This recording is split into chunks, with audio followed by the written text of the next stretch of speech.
आज 23 जनवरी है, नेताजी सुभाष चंद्र बोस का जन्मदिन। पहले उनसे जुड़े दो किस्से आप सुन लीजिए, फिर आगे की बात करते हैं। साल 1924 की बात है। एक प्रोटेस्ट मार्च के दौरान नेताजी और उनके साथियों को गिरफ्तार कर बर्मा के मैंडले जेल में भेज दिया गया। यहाँ रहते हुए नेताजी को टीबी हो गया। हालांकि घर वालों को खत में लिखते थे कि यहाँ मस्त होटल वाला माहौल है, इसलिए उसने पपीते को सब्जियों की रानी घोषित कर दिया है। फल अचार सब जगह पपीता प्रयोग में लाया जाता है। पालक बैंगन पपीता और बैंगन पालक यही मेन्यू है। मैंडले जेल का एक और किस्सा सुभाष बाबू ने यूं लिखा कि यहाँ पहले बिल्लियों की फौज थी। एक दिन उन बिल्लियों को पकड़कर कुछ दूर छोड़ दिया गया। कुछ दिनों बाद उनमें से 3 वापस लौट आईं।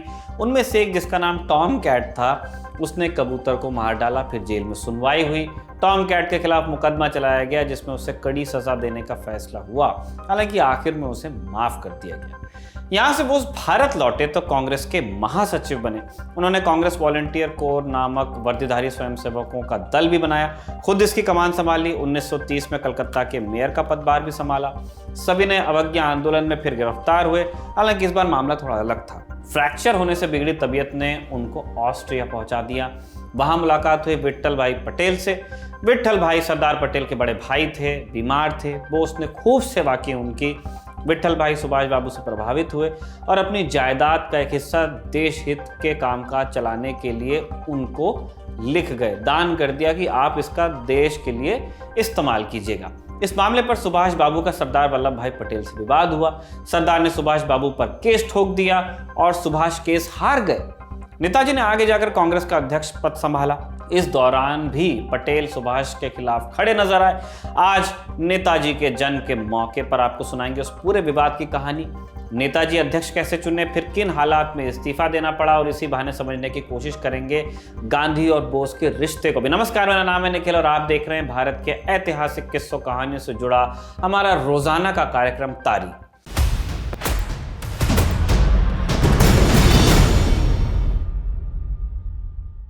शुरुआत गांधी और सुभाष की पहली मुलाकात से करते हैं। 16 जुलाई 1921 को 24 साल के सुभाष चंद्र कैम्ब्रिज में पढ़ाई कर भारत लौटते हैं। बॉम्बे में कदम रखते ही सीधे महात्मा गांधी से मिलने पहुंचते हैं। इतिहासकार रुद्रांशु मुखर्जी अपनी किताब Nehru and boss parallel lives में लिखते हैं, सुभाष जानना चाहते थे कि गांधी का प्लान ऑफ एक्शन क्या है। मणि भवन में दोनों की मुलाकात होती है। बोस ने उनसे एक के बाद एक कई सवाल पूछे।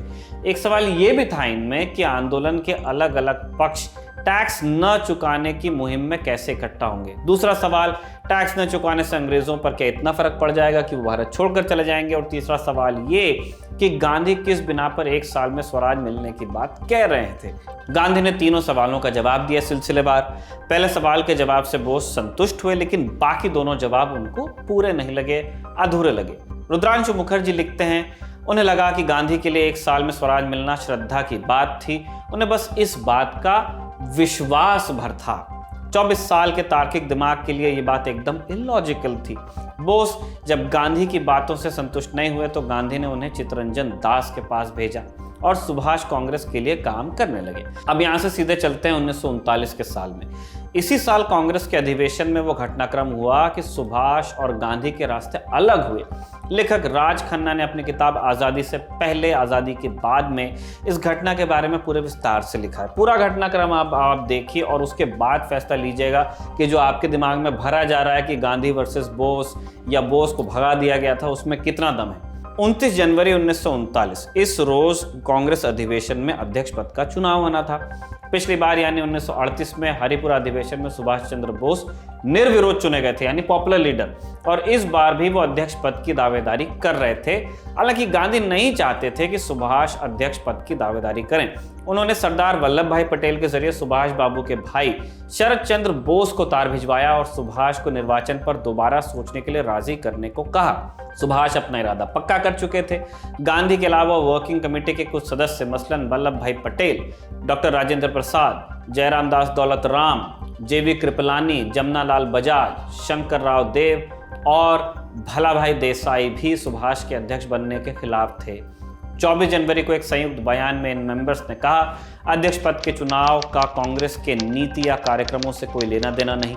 वो काम कांग्रेस की विभिन्न समितियां करती हैं, जबकि अध्यक्ष एक संवैधानिक मुखिया हैं जो कांग्रेस की सोच का प्रतिनिधित्व करते हैं। सुभाष ने वर्किंग कमेटी के इस हस्तक्षेप का विरोध किया और साथ ही अध्यक्ष को सिर्फ संवैधानिक मुखिया मानने से भी इनकार किया। गांधी चाहते थे कि नेहरू अध्यक्ष पद के लिए नाम आगे करें। नेहरू के इनकार के बाद उन्होंने मौलाना अबुल कलाम आजाद से आग्रह किया, लेकिन मौलाना स्वास्थ्य कारणों से वो पीछे हटे। अंत में आंध्र प्रदेश से आने वाले पट्टाभी सीतारमैया ने मोर्चा संभाला।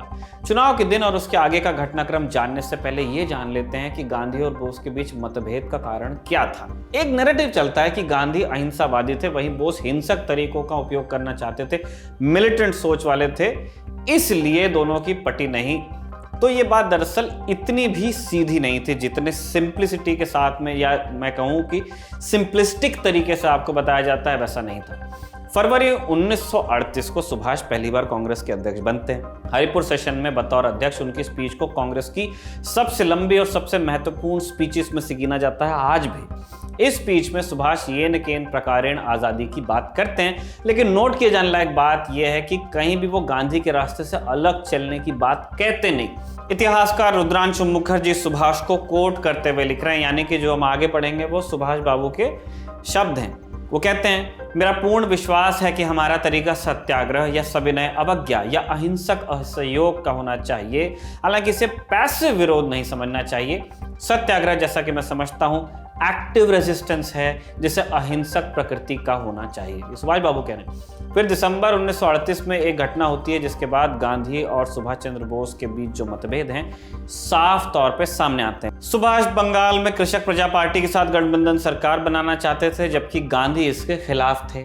गांधी का मानना था कि जहां कांग्रेस को बहुमत न मिले वहां उन्हें सरकार में शामिल नहीं होना चाहिए। वहीं सुभाष को इस बारे में उन्होंने एक खत भी लिखा।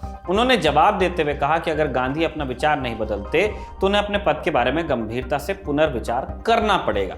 इसके बाद आया 1939 का कांग्रेस अध्यक्ष का चुनाव।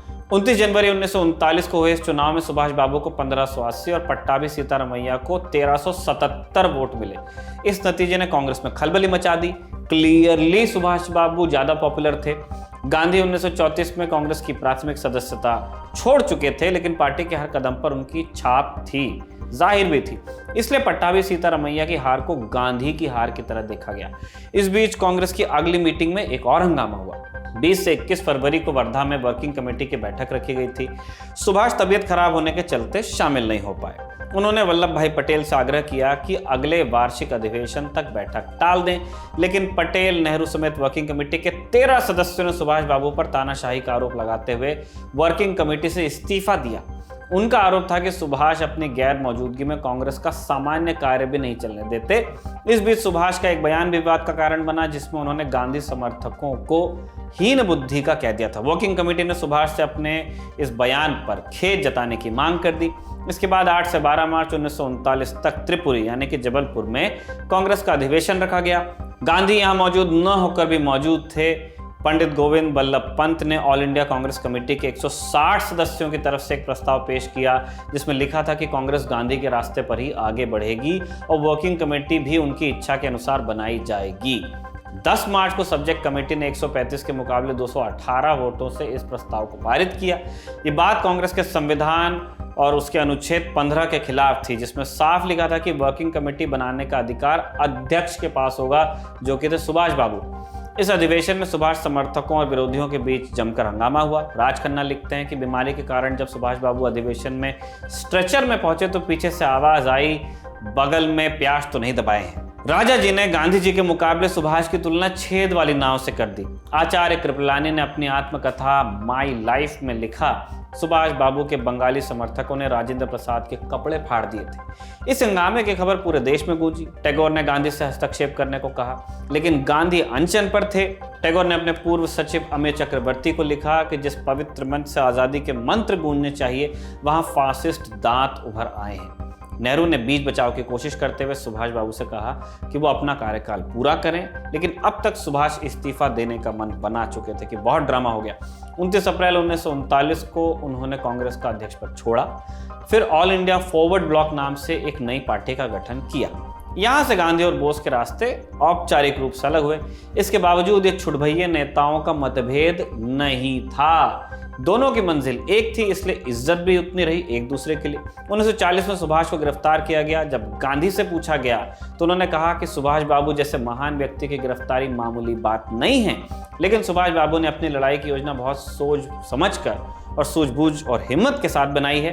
वो मानते हैं कि उनका तरीका सबसे अच्छा है। उन्होंने मुझसे बड़ी आत्मीयता से कहा कि जो कुछ कार्य समिति नहीं कर पाई उसे वो कर दिखाएंगे। वो विलंब से ऊब चुके। मैंने उनसे कहा कि आपकी योजना के फलस्वरूप मेरे जीवन काल में स्वराज मिल गया तो बधाई का पहला तार मेरी ओर से आपको मिलेगा। अब देखिए नेताजी सुभाष का गांधी जी के बारे में क्या मत था। 6 जुलाई 1944 आज़ाद हिंद रेडियो पर एक ज़रूरी ब्रॉडकास्ट होना था। रेडियो रूम में गहमा गहमी के बीच नेताजी आते हैं। लोग अब तक खुसुर फुसुर कर रहे थे कि अब तो आज़ादी की लड़ाई गांधी से मुक्त हो गई, हम नहीं मानते उनके आदर्श आदि आदि। भारत छोड़ो आंदोलन से क्या हासिल हुआ, उस तरह बातें खूब चलती थी वहाँ। लोगों को मार पड़ी और क्या ही मिल गया। लोगों के चेहरों पर गुस्सा और आग थी। उस माहौल में उस दिन सुभाष ने मिलिट्री यूनिफॉर्म पहनी हुई थी। उन्होंने राष्ट्र के नाम अपना संबोधन शुरू किया और वो कहते हैं, भारत की आज़ादी की आखिरी लड़ाई शुरू हो चुकी है। आज़ाद हिंद फौज हिंदुस्तान की धरती पर लड़ रही है, सारी दिक्कतों के बावजूद आगे बढ़ रही है। यह हथियारबंद संघर्ष तब तक चलेगा जब तक ब्रिटिश राज का देश से वो पांव उखाड़ नहीं फेंकेंगे। दिल्ली के वॉयसरॉय हाउस पर तिरंगा फहरेगा। सुभाष बाबू ने पॉज लिया। सबको लगा कि अब कुछ नारे लगा देंगे, पर ऐसा नहीं हुआ। सुभाष बाबू ने कहा, राष्ट्रपिता हिंदुस्तान की आज़ादी की लड़ाई में हम आपका आशीर्वाद मांगते हैं। सबकी आंखें नम हो गई। सुभाष बाबू ने बता दिया था कि गांधी ही सेनापति हैं, बाकी लोग सैनिक। नेताजी के जन्मदिन पर श्रद्धांजलि देते हुए गांधी का वो बयान आपके सामने रखते हुए चलते हैं जो उन्होंने विमान दुर्घटना की खबर मिलने पर दिया था, जिसमें सुभाष बाबू का देहांत हुआ। गांधी ने कहा, उन जैसा दूसरा देशभक्त नहीं, वो देशभक्तों के राजकुमार थे। 24 फरवरी 1946 को हरिजन में अपने लेख में गांधी लिखते हैं, आज़ाद हिंद फौज का जादू हम पर छा गया है। नेताजी का नाम सारे देश में गूंज रहा है। वो अनन्य देशभक्त हैं। उनकी बहादुरी उनके सारे कामों में चमक रही है। यहाँ जो प्रेजेंट टेंस का इस्तेमाल है वो सोच समझ के किया गया है। चलते चलते एक जरूरी ऐलान, ललन टॉप लाया है आपके लिए स्पेशल प्रीमियम मेंबरशिप प्रोग्राम। इसके मेंबर आप बनेंगे कैसे और इसमें आपको मिलेगा क्या क्या, आप देखिए इस छोटे से मैसेज में। सिर्फ 59 रुपए महीने में पाइए YouTube पर LT प्रीमियम। किसी भी प्लेटफॉर्म से 3 दिन पहले देखिए हमारे प्रीमियम प्रोग्राम जैसे guest in the news room, किताब वाला आदि। इसके अलावा बहुत कुछ। सब्सक्राइब करने के लिए ललन टॉप के YouTube चैनल पर जाकर क्लिक करें ज्वाइन बटन। तारीख का आज का एपिसोड लिखा था हमारे साथी कमल ने और कैमरे पे से रिकॉर्ड किया था जेरी ने। देखते रहिए दी ललन टॉप।